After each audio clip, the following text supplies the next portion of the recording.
Hello दोस्तों, नमस्कार। मेरा नाम है राशिद अली और मेरे चैनल का नाम है सी एस स्टडी BC।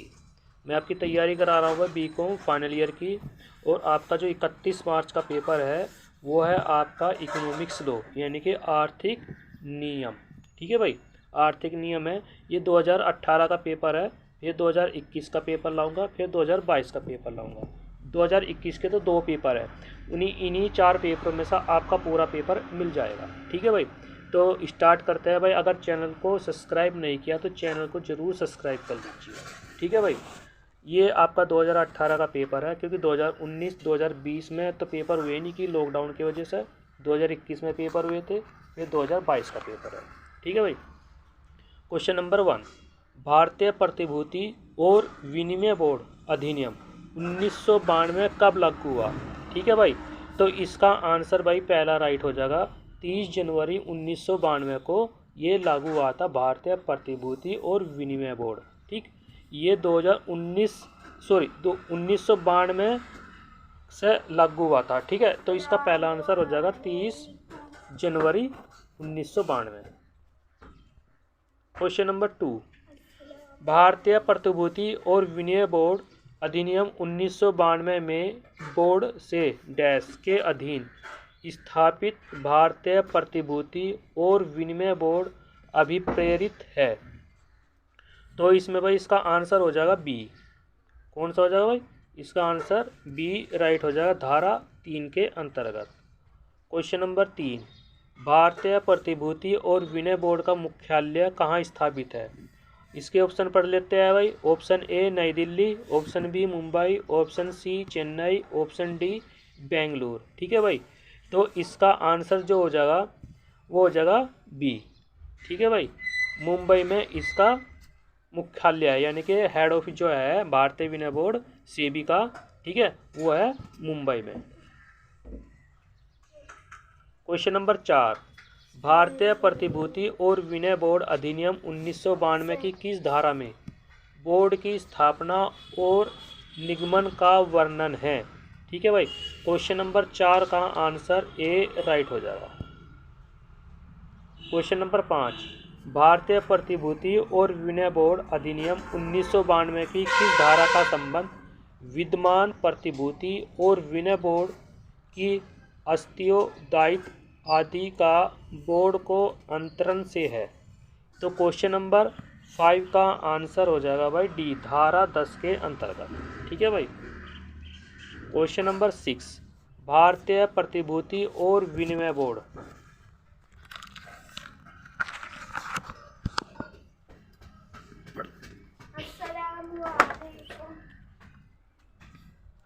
भारतीय प्रतिभूति विनिमय बोर्ड अधिनियम 1992 की धारा में बोर्ड की शक्तियों और कृतियों का वर्णन है। तो क्वेश्चन नंबर 6 का जो आंसर हो जाएगा वो हो जाएगा आपका सी। ठीक है भाई, आंसर सी राइट हो जाएगा इसका। Question number 7। निम्नलिखित में से कौन सा कार्य भारतीय प्रतिभूति और विनिमय बोर्ड का है? क्वेश्चन नंबर 7 का आंसर हो जाएगा भाई इसमें डी, यानी कि इसके सभी के सभी ऑप्शन राइट है। ठीक है भाई, सॉरी। Question number 8। भारतीय प्रतिभूति और विनिमय बोर्ड अधिनियम 1992 की किस धारा का संबंध स्टॉक दलालों, उपदलालों, शेयर अंतरण अभिकर्ताओं आदि के रजिस्ट्रीकरण से है? ठीक है भाई, तो क्वेश्चन नंबर 8 का जो आंसर हो जाएगा वो हो जाएगा आपका बी, धारा 12 के अंतर्गत है भाई। ठीक है, क्वेश्चन नंबर 9। भारतीय प्रतिभूति अपील अधिकरण के किसी आदेश से व्यवस्थित कोई व्यक्ति ऐसे आदेश से उद्भूत विधि के किसी प्रश्न पर उसको अधिकरण के आदेश की सूचना की तारीख से कितने दिन के भीतर उच्चतम न्यायालय को अपील कर सकता है? क्वेश्चन नंबर 9 का आंसर सी राइट हो जाएगा, 60 दिन के अंतर्गत अपील कर सकता है। ठीक है भाई, तो 60 दिन के अंदर अंदर ये अपील कर सकता है इसका।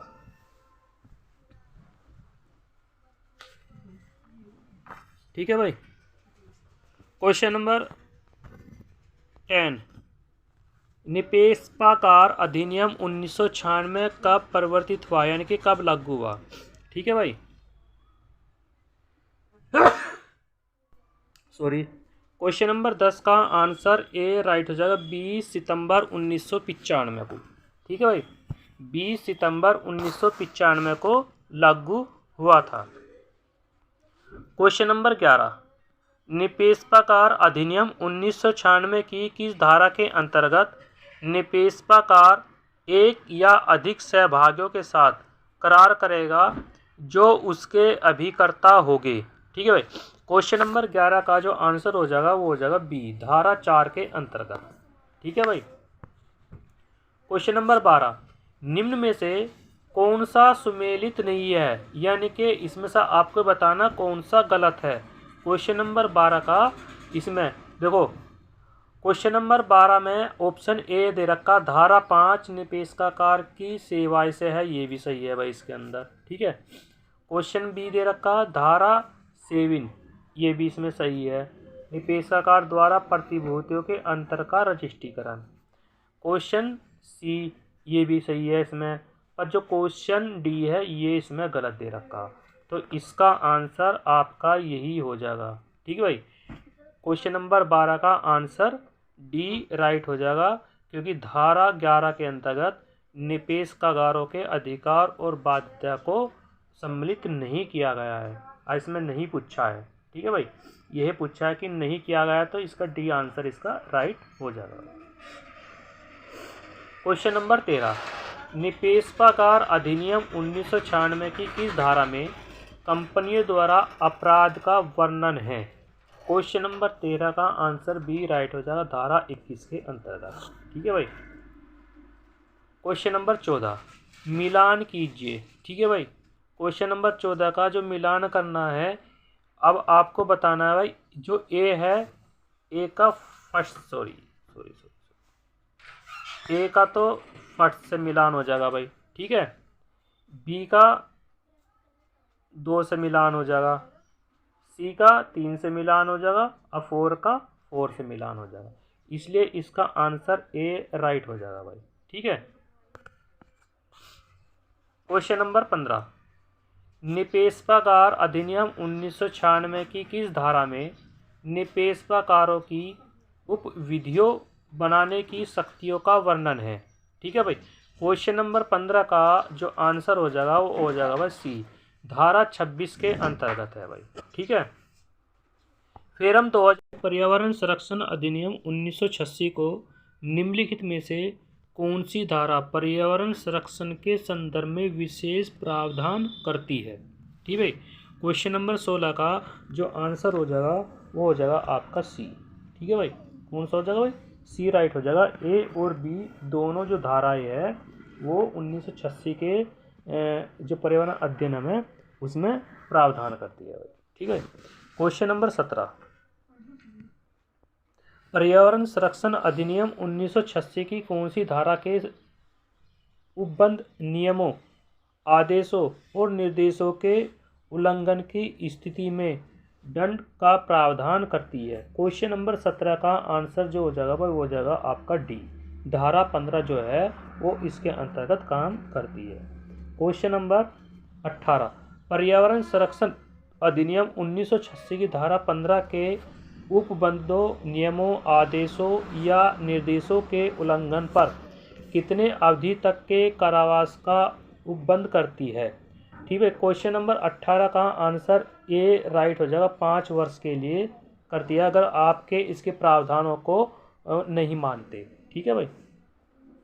क्वेश्चन नंबर 19, पर्यावरण संरक्षण अधिनियम की कौन सी धारा प्रावधानित करती है कि कोई भी न्यायालय इस अधिनियम के अंतर्गत किसी अपराध का संज्ञान परिवाद प्रस्तुत करने के अतिरिक्त नहीं है। क्वेश्चन नंबर 19 का आंसर बी राइट हो जाएगा भाई इसमें।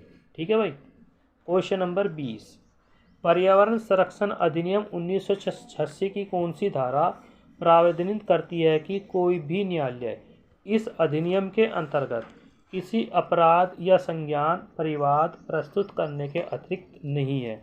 क्वेश्चन नंबर 20 का आंसर ए राइट हो जाएगा भाई।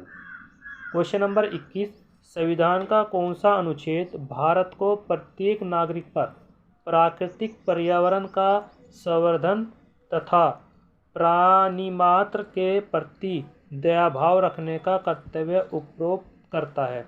क्वेश्चन नंबर 21 का आंसर सी राइट हो जाएगा, अनुच्छेद 51 ए। ठीक है भाई।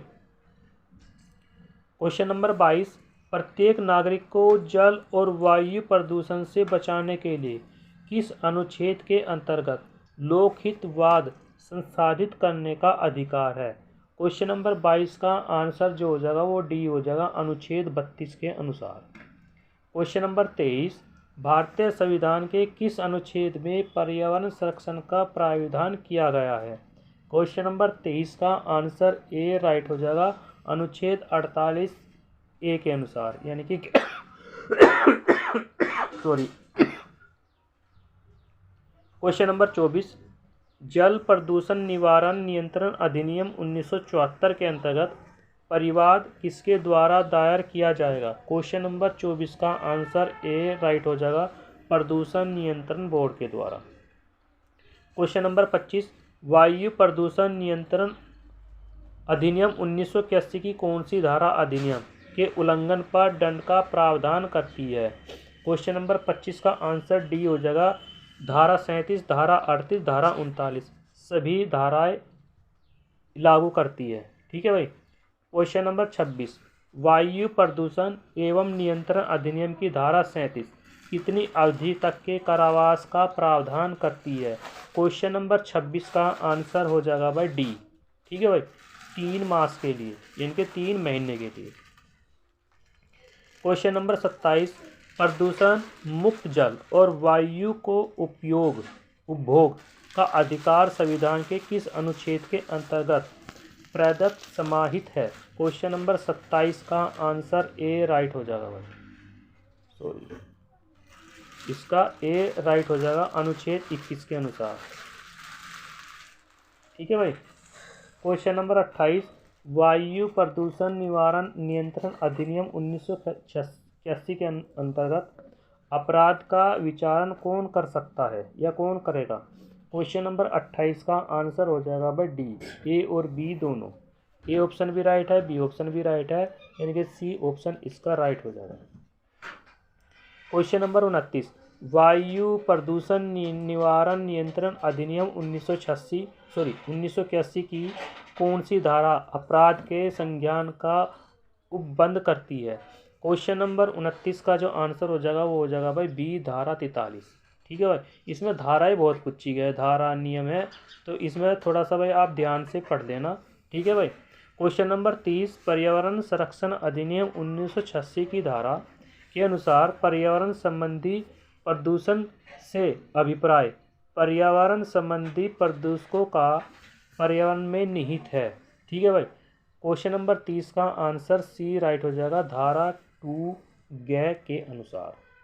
क्वेश्चन नंबर 31, पर्यावरण संरक्षण अधिनियम 1986 की कौन सी धारा पर्यावरण प्रदूषण के निवारण नियंत्रण उपशमन हेतु उपाय करने के लिए केंद्रीय सरकार को सशक्त करती है? क्वेश्चन नंबर 31 का आंसर बी राइट हो जाएगा, धारा 3।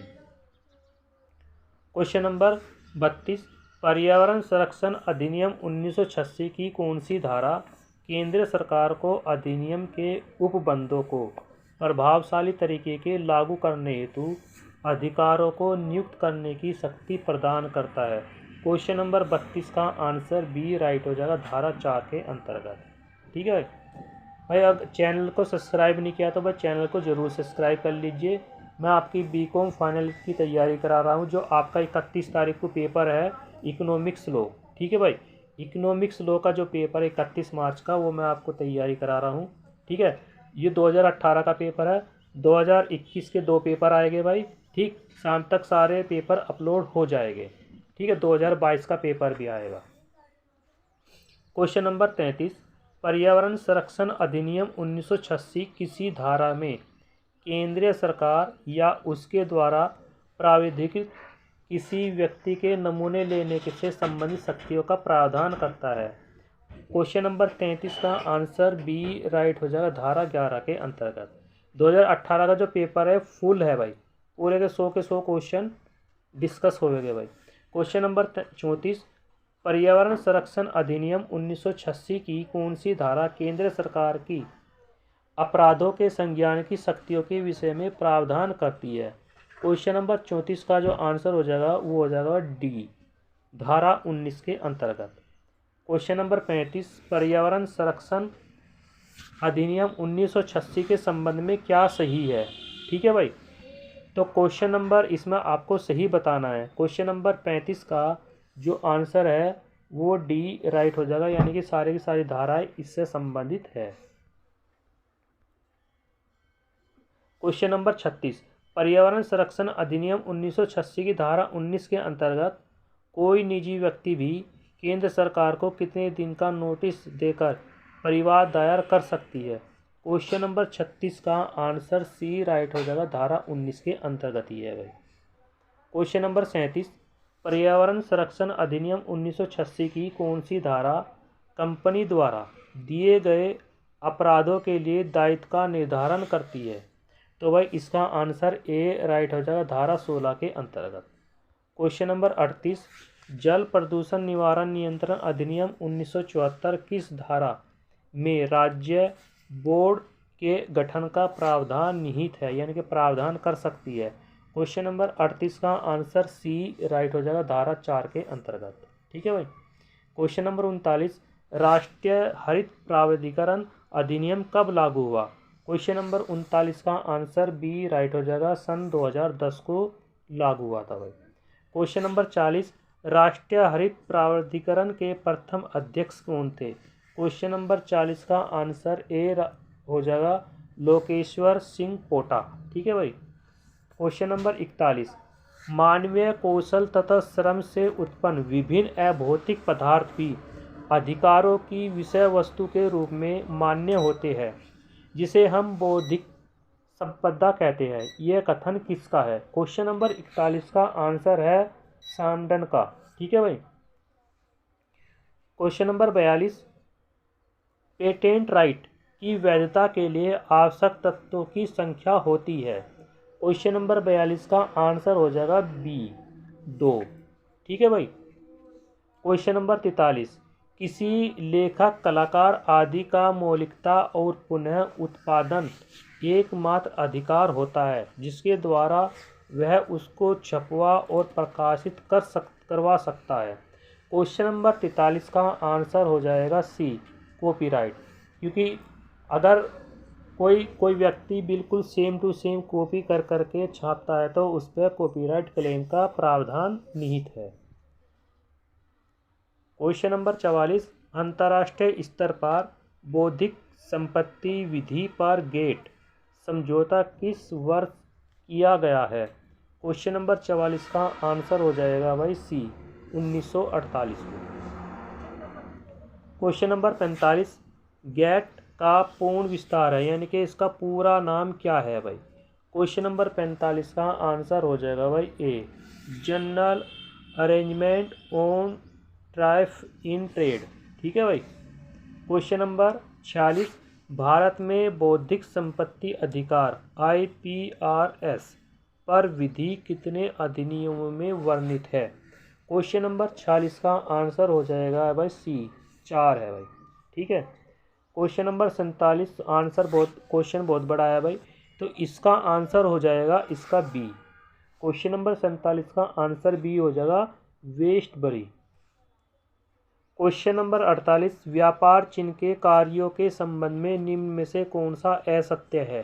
क्वेश्चन नंबर 48 का आंसर डी राइट हो जाएगा, इनमें से कोई भी नहीं है।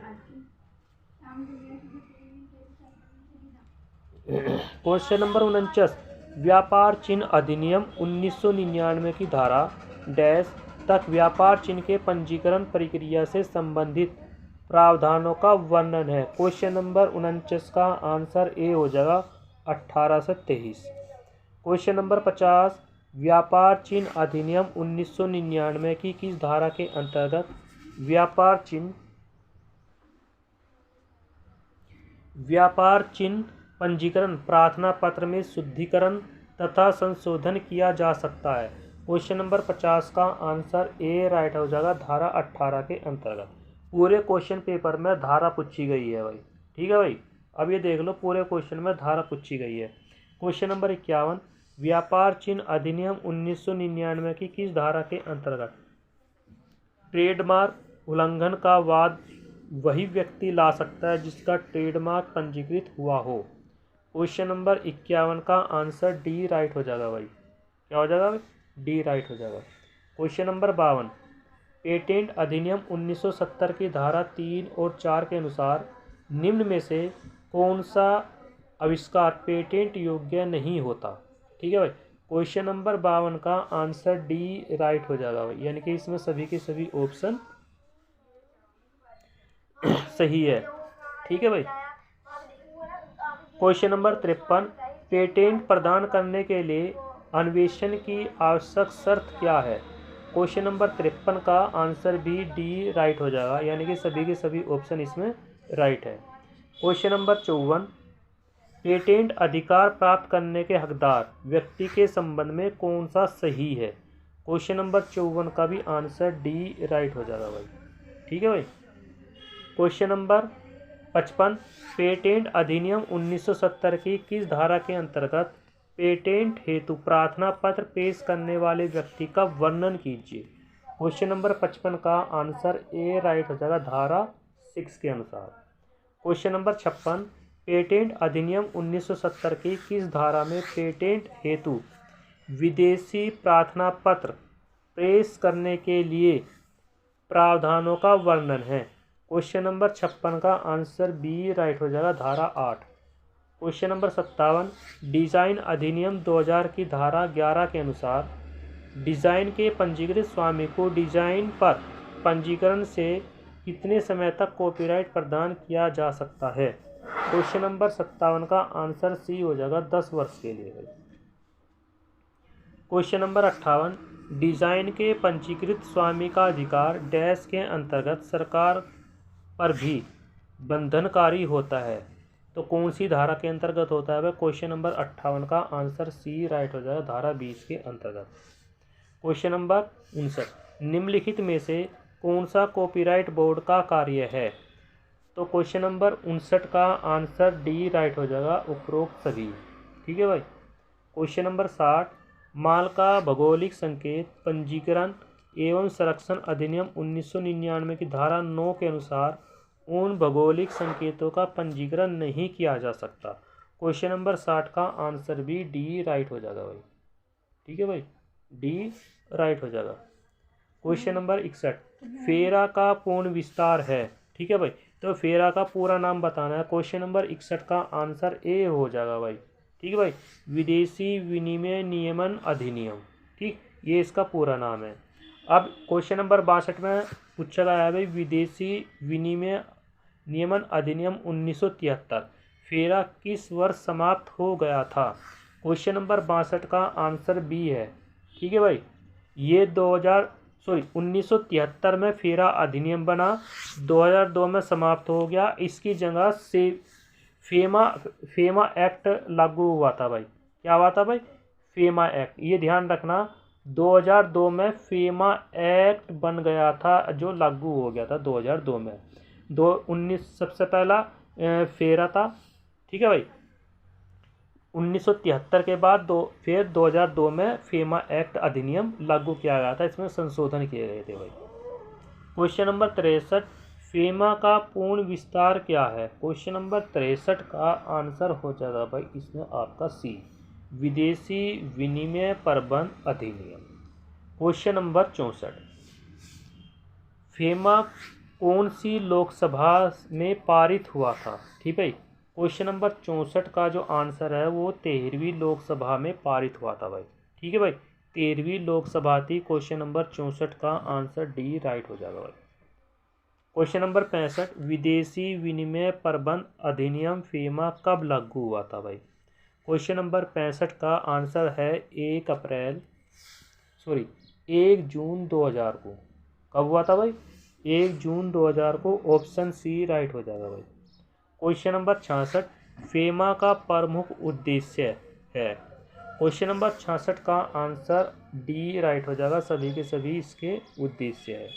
क्वेश्चन नंबर 67, फेमा की किस धारा के तहत विदेशी विनिमय एवं प्रतिभूति के लेन देन संबंधी प्रावधानों का उल्लेख है। क्वेश्चन नंबर 67 में आंसर इसका बी राइट हो जाएगा, धारा 3 के अंतर्गत। क्वेश्चन नंबर 68, विदेशी विनिमय प्रबंध अधिनियम 2000 की किस धारा में चालू खाते के लेन देन संबंधी प्रावधान है। क्वेश्चन नंबर 68 का आंसर सी राइट हो जाएगा, धारा 5 के अंतर्गत। क्वेश्चन नंबर 69, विदेशी विनिमय प्रबंध अधिनियम 2000 की धारा 4 डैश से संबंधित है। क्वेश्चन नंबर 69 का आंसर डी राइट हो जाएगा, विदेशी विनिमय प्रतिभूति आदि को धारित करने से संबंधित प्रावधान। क्वेश्चन नंबर 70 है भाई, पूंजी खाते के लेन देन संबंधी प्रावधान फेमा की किस धारा में दिए गए हैं। क्वेश्चन नंबर 70 का आंसर सी हो जाएगा, धारा 6 के अंतर्गत। क्वेश्चन नंबर 71, निम्नलिखित में से सुमेलित है। क्वेश्चन नंबर 70 का वैसे तो आंसर इसमें आपका सी हो जाएगा, ठीक है भाई। फोर्थ का ए हो जाएगा, फोर्थ का ए हो जाएगा, ठीक है भाई। 1 का बी हो जाएगा, ठीक है भाई। और भाई 2 का सी हो जाएगा और 3 का डी हो जाएगा भाई। इस तरह ही मिलान इसके पूरे हो जाएंगे, ठीक है भाई। क्वेश्चन नंबर 72, फेमा के अंतर्गत कौन सा निर्यातक का कर्तव्य है। क्वेश्चन नंबर 72 का सॉरी भाई, आपका एक क्वेश्चन गलती हो गया। क्वेश्चन नंबर 71 का जो आंसर है वो ए है भाई। क्या है भाई, सॉरी, क्वेश्चन नंबर 71 का आंसर ए है, ठीक है भाई। ए का ए पहले से, बी का दूसरे से, सी का तीसरे से और डी का फोर्थ से, यानी कि सभी आमने सामने क्वेश्चन बिल्कुल राइट है। ए का ए से, बी का 2 से, सी का 3 से और डी ऑप्शन का 4 से राइट है। इसका ए ऑप्शन राइट है भाई, ठीक है, ये करेक्ट मान लेगा। सॉरी, ये गलती होगी भाई। क्वेश्चन नंबर 72, फीमा के अंतर्गत कौन सा निर्यातक का कर्तव्य है। क्वेश्चन नंबर 72 का आंसर जो हो जाएगा वो सी हो जाएगा भाई, ठीक। ए और बी दोनों ऑप्शन राइट हो जाएंगे। क्वेश्चन नंबर 73, फीमा के अंतर्गत यदि उल्लंघन से संबंधित राशि को मात्रात्मक रूप में प्रकट नहीं किया जा सकता तो दोषी व्यक्ति पर कितने रुपए तक का जुर्माना किया जा सकता है। क्वेश्चन नंबर 73 का जो आंसर है वो सी हो जाएगा, 2 लाख रुपए तक का प्रावधान है, ठीक है भाई। क्वेश्चन नंबर 74, फेमा की किस धारा के अंतर्गत दोषी व्यक्ति पर आर्थिक दंड लगाने का प्रावधान है। क्वेश्चन नंबर 74 का आंसर बी हो जाएगा, धारा 13 के अंतर्गत। क्वेश्चन नंबर 75, फेमा के अंतर्गत यदि कोई दोषी व्यक्ति जुर्माने के भुगतान का नोटिस प्राप्त होने के डैश के भीतर जुर्माने की राशि का भुगतान नहीं करता तो कारावास की सज़ा दी जा सकती है। क्वेश्चन नंबर 75 का आंसर इसमें आपका सी राइट हो जाएगा, 90 दिन का, ठीक है भाई, 3 महीने का। क्वेश्चन नंबर 76, मनी लॉन्ड्रिंग निरोधक अधिनियम 2002 कब लागू हुआ। क्वेश्चन नंबर 76 का आंसर सी राइट हो जाएगा, 1 जुलाई 2005 को भाई। क्वेश्चन नंबर 77, मनी लॉन्ड्रिंग निरोधक अधिनियम 2002 के अंतर्गत अपराध सिद्ध होने पर डैश वर्ष की सजा डैश कितने लाख रुपए तक का जुर्माना है, ठीक भाई। क्वेश्चन नंबर 77 का आंसर हो जाएगा सी, ठीक है भाई। 10 वर्ष की सजा और 5 लाख रुपए तक का जुर्माना इसके अंतर्गत है। क्वेश्चन नंबर 78, मनी लॉन्ड्रिंग रोकथाम संशोधन अधिनियम 2012 को राष्ट्रपति ने कब स्वीकृति प्रदान की। क्वेश्चन नंबर 78 का आंसर हो जाएगा भाई ए, 3 जनवरी 2013 को, ठीक है भाई। क्वेश्चन नंबर 79, मनी लॉन्ड्रिंग रोकथाम संशोधन अधिनियम 2012 के को निम्न में से किसे शामिल विस्तारित किया गया था। क्वेश्चन नंबर 79 का आंसर हो जाएगा डी, सभी के सभी इसके अंतर्गत आ गए। क्वेश्चन नंबर 80, कारखाना अधिनियम 1948 कब से लागू हुआ, ठीक है भाई। तो क्वेश्चन नंबर 80 का जो आंसर है वो है सी, 1 अप्रैल 1949 को। ठीक है भाई। क्वेश्चन नंबर 81, कारखाना अधिनियम 1948 जम्मू कश्मीर में किस वर्ष लागू हुआ? क्वेश्चन नंबर 81 का आंसर हो जाएगा भाई डी, सन 1973 में लागू हुआ था भाई। क्वेश्चन नंबर 82, कारखाना अधिनियम 1948 में कुल कितनी धाराएं है? क्वेश्चन नंबर 82 का आंसर हो जाएगा, वो हो जाएगा सी, 120 धाराएं। क्वेश्चन नंबर 83, कारखाना अधिनियम 1948 का पालन न करने पर अधिकतम डैश से संबंधित किया जा सकता है? क्वेश्चन नंबर 83 का आंसर डी राइट हो जाएगा, सभी के सभी। 1 लाख रुपए, 2 वर्ष का कारावास, ए और बी दोनों, ऑप्शन डी राइट हो जाएगा। क्वेश्चन नंबर 84, कारखाना अधिनियम 1948 के अंतर्गत शक्ति की आवश्यकता से निर्माण प्रक्रिया में होने की दशा में श्रमिकों की न्यूनतम संख्या कितनी होनी चाहिए? क्वेश्चन नंबर 84 का आंसर सी राइट हो जाएगा, 10। ठीक है भाई। क्वेश्चन नंबर 48, कारखाना अधिनियम 1948 के अनुसार यदि बिना शक्ति की सहायता के निर्माण प्रक्रिया संपन्न की जाती है तो श्रमिकों की न्यूनतम संख्या कितनी होनी चाहिए? क्वेश्चन नंबर 85 का आंसर सी राइट हो जाएगा, 20 सदस्य होने चाहिए, यानी कि 20 श्रमिक। क्वेश्चन नंबर 86, कारखाना अधिनियम 1948 के अनुसार निम्न में से कौन सा संसाधन कारखाना है? ठीक है भाई। क्वेश्चन नंबर 86 का आंसर इसमें डी हो जाएगा, सभी के सभी कारखाना है। क्वेश्चन नंबर 87, कारखाना अधिनियम 1948 के अनुसार निम्न में से कौन सा संसाधन कारखाना नहीं है? ठीक भाई। क्वेश्चन नंबर 87 का आंसर भी डी राइट हो जाएगा, ये इनमें से कोई सा भी कारखाना नहीं है। क्वेश्चन नंबर 48, कारखाना अधिनियम 1948 की किस धारा के अनुसार श्रमिक से आशय ऐसे व्यक्ति से है जो प्रत्यक्ष रूप से अथवा किसी एजेंसी के द्वारा, जिसमें ठेकेदार भी शामिल है, नियुक्त किया जाता है? Question number 88। ठीक भाई। क्वेश्चन नंबर 88 का आंसर ए राइट हो जाएगा। क्वेश्चन नंबर 89, कारखाना अधिनियम 1948 की कौन सी धारा में कारखानों की स्वीकृति, अनुज्ञापन एवं पंजीयन की कार्यविधि का उल्लेख किया गया है? ठीक है भाई। 89 का आंसर डी राइट हो जाएगा, बी और सी दोनों। क्वेश्चन नंबर 90, कारखाना अधिनियम 1948 के अनुसार निम्न में से कौन सा निरीक्षक का कर्तव्य है? तो इसका आंसर डी राइट हो जाएगा भाई। ठीक है भाई। क्वेश्चन नंबर 91, कारखाना अधिनियम 1948 की किस धारा में श्रमिकों के स्वास्थ्य सुरक्षा संबंधी प्रावधानों का वर्णन है? इसका आंसर सी राइट हो जाएगा, धारा 11 और 20 के अंतर्गत। क्वेश्चन नंबर 92, निम्न में से कौन सा कथन सुमेलित नहीं है? क्वेश्चन नंबर 92 का जो आंसर है वो सी राइट हो जाएगा, ये कथन सुमेलित नहीं है, धारा 13 के अंतर्गत इसमें। क्वेश्चन नंबर 94, श्रम कल्याण कार्यों से तात्पर्य श्रम के मुख्य स्वास्थ्य एवं समृद्धि के लिए उपलब्ध की जाने वाली दशाओं में है। श्रम कल्याण की उक्त परिभाषा किसने दी? क्वेश्चन नंबर 93 का आंसर ए राइट हो जाएगा, एडवर्ड पैटन ने। ठीक है भाई। क्वेश्चन नंबर 94, कारखाना अधिनियम 1948 की किस धारा के अनुसार किसी भी बालिग श्रमिक से किसी भी सप्ताह 48 घंटे से अधिक न तो काम लिया जा सकता और न ही उसे काम करने दिया जाएगा?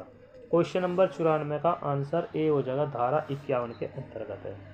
क्वेश्चन नंबर 95, औद्योगिक विवाद अधिनियम 1947 कब लागू हुआ?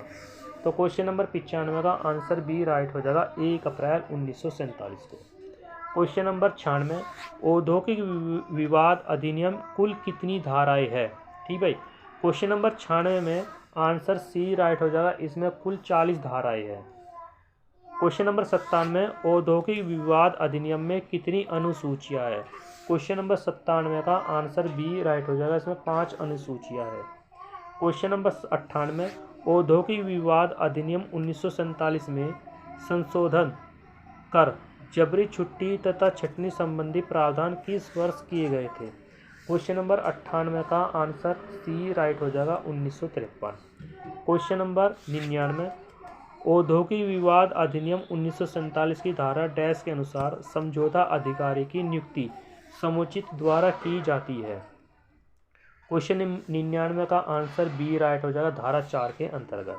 क्वेश्चन नंबर 100 का जो आंसर है वो भी बी हो जाएगा 14 दिन के अंतर्गत। ठीक है भाई, ये 2018 का पेपर है। 2021 के पेपर जल्दी ही अपलोड हो जाएंगे, शाम तक सारे पेपर अपलोड हो जाएंगे। ठीक है भाई, चैनल को सब्सक्राइब नहीं किया तो चैनल को जरूर से जरूर सब्सक्राइब कर लीजिए। थैंक यू, नमस्कार।